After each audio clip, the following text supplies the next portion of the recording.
திருமகள் TV பல்சுவைகள் படைக்கும் பாசறை பைங்கிலி அபிநய சரஸ்வதி என்று பல அடைமொழிகளால் அன்போடு அழைக்கப்படும் நடிகை பி சரோஜா தேவி 200க்கும் மேற்பட்ட படங்களில் நடித்து தென்னிந்திய சினிமாவில் முன்னணி நடிகையாக விளங்கியவர். கர்நாடகா மாநிலம் மைசூரில் பிறந்த இவரது உண்மையான பெயர் ராதாதேவி கவுடா. இவர் மக்கள் திலகம் எம்ஜிஆர், நடிகர் திலகம் சிவாஜி கணேசன், காதல் மன்னன் ஜெமினி ஆகியோரோடு இணைந்து பல படங்களில் நடித்திருக்கிறார். நடிகை சரோஜா தேவியின் நடிப்பை பார்ப்பதற்கு ஒரு ரசிகர் கூட்டமே அன்று இருந்தது என்று கூறலாம். இவர் மகாகவி காளிதாஸ் என்ற கன்னட படத்தில் 1955ஆம் ஆண்டு கதாநாயகியாக அறிமுகமானார். இவரது முதல் படமே சூப்பர் டூப்பர் ஹிட் அளித்ததை அடுத்து இவருக்கு தேசிய விருதும் கிடைத்தது.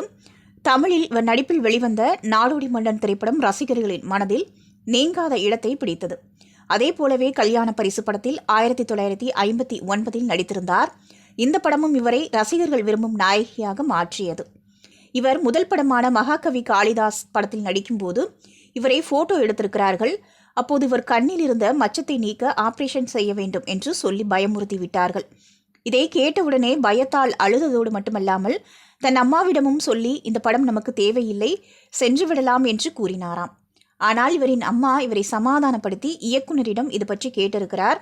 அதற்கு அந்த இயக்குனர் இவர் குருவாக நினைக்கும் சீதாராம் சாஸ்திரி என்பவரிடம் இந்த ஆபரேஷன் பற்றி கேட்டிருக்கிறார். இதனை கேட்டவுடன் அந்த இயக்குனர் கடுமையாகாமல் சிரிக்க ஆரம்பித்து விட்டார். அதோடு உங்கள் மகளை கேலி செய்யத்தான் உதவி இயக்குனர் இது போன்று பேசியிருக்கிறார் என கூறினார். இதனை அடுத்து கண்ணில் இருக்கும் இந்த மச்சத்தால் நான் மிகப்பெரிய ஸ்டாராக வருவேன் என்று கூறியதோடு மட்டுமல்லாமல் மிகச்சிறந்த நடிகையாகவும் திகழ்வேன் என்று கூறினார். அப்படி கூறும்போது நான் அதையெல்லாம் நம்பவில்லை. இந்த படத்தை முடித்து கொடுத்துவிட்டு ஊர் போய் சேர்ந்தால் போதும் என்றுதான் நினைத்தேன்.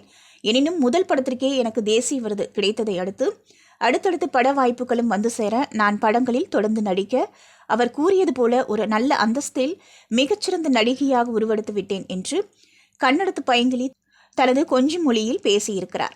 இதனை அறிந்து கொண்ட ரசிகர்கள் அனைவரும் அடடா, உங்களோடு அந்த உறுப்பில் உள்ள மச்சத்தை நீக்க ஆபரேஷன் பண்ண சொன்னார்களா என்று கேட்டதோடு தற்போது ரகசியத்தை உடைத்துவிட்ட சரோஜா தேவியை புகழ்ந்து தள்ளியிருக்கிறார்கள். எல்லா படங்களிலுமே இவர் அடக்க ஒடுக்கமாக அவர் அம்மாவுக்கு கொடுத்த வாக்கை காப்பாற்றும்படி ஒரு குறிப்பிட்ட ட்ரெஸ் கோடில் நடித்திருக்கிறார் என்பது குறிப்பிடத்தக்கது. எந்த ஒரு திரைப்படத்திலும் அதிக அளவு கவர்ச்சியை காட்டியோ உடையை குறைத்தோ நடிக்கவில்லை. திருமகள் டிவியை லைக் செய்து உங்கள் நண்பர்களுக்கும் ஷேர் செய்வதுடன் சப்ஸ்கிரைப் செய்து ஆதரவு தாருங்கள்.